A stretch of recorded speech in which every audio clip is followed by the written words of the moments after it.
Welcome back. This is Alex from Studio Trejo, and today we're going to review the Vivitar Series 1 28 to 85 f2.8 to 3.8 zoom lens.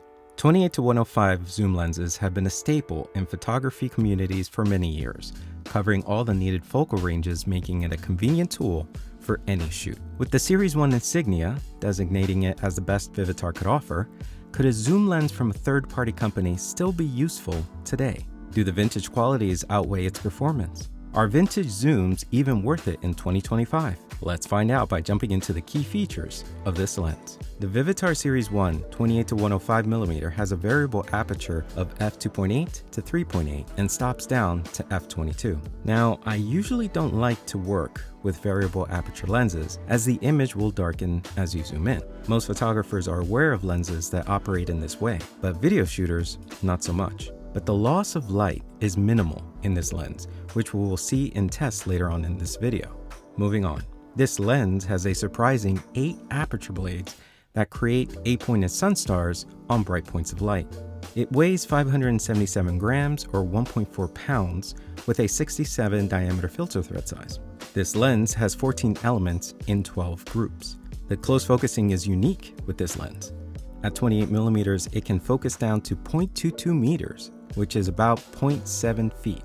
That's less than 3/4 of an inch, which gives it a maximum 1 to 2.5 reproduction ratio. So it's not a 1-to-1 macro, but you will be able to get very close to small subjects. Now let's talk about build quality and handling. The company Cosina was the lens manufacturer according to the serial number on the front of the plate. Cosina has continued to make high-quality lenses till this day.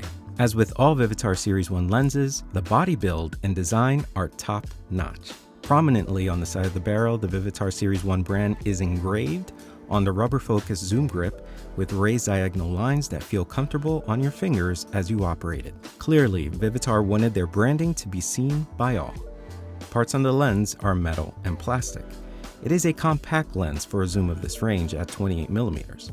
But begins to grow as you zoom to 105mm and focus the barrel. The lens is lightweight. Its push-pull design was a fast way to capture quick action shots before autofocus became the standard.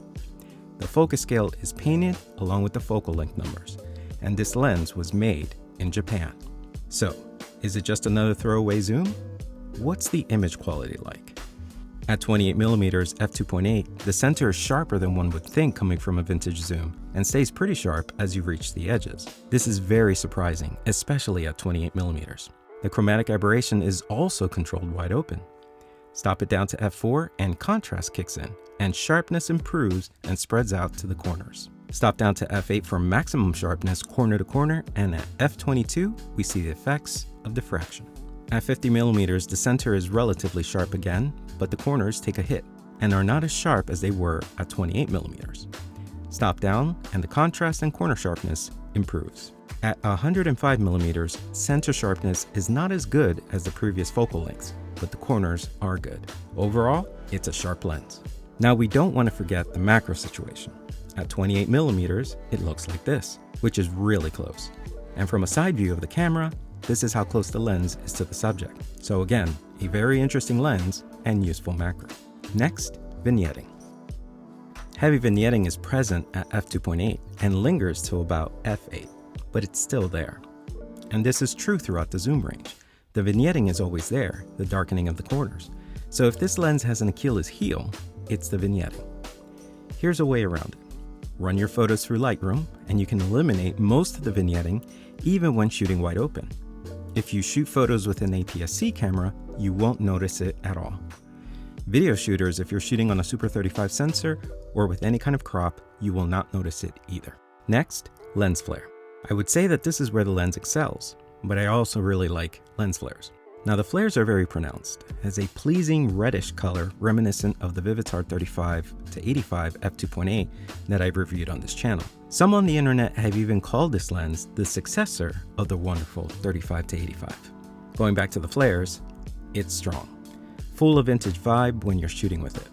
Honestly, for me, besides having the convenience of a 28 to 105, the flares are my favorite part of this lens.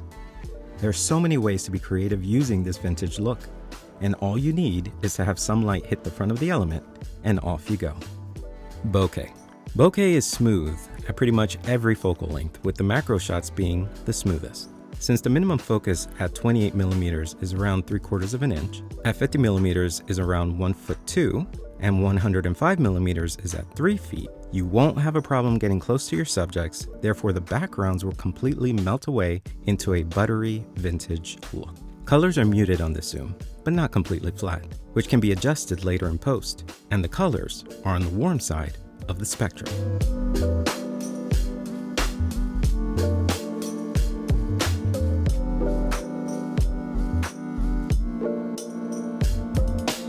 The black and whites are film-like.